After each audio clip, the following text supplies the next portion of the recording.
Dahil damay na ang Lebanon sa kaguluhan sa pagitan ng Israel at grupong Hamas, nagpapasaklolo na ang ilan nating kababayan doon. Sa huling tala ng Philippine Embassy nitong 2022, may mahigit 17,000 Pilipino sa Lebanon. Woo! My God! My God! My God! My God! Sabi ng ating embahada roon, 59 na Pinoy ang humihiling ng repatriation.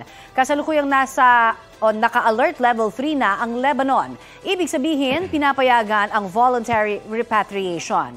Gumawa na ng task force ang Department of Migrant Workers para rito. Sabi naman ng DFA, gamitin na ng mga OFW ang pagkakataon na umuwi habang bukas pa ang airport sa Beirut.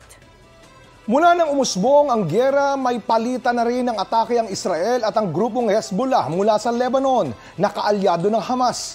Kahapon, pinasabog ng Israel ang 2 kuta ng Hezbollah na may plano raw umatake ayon sa Israeli military.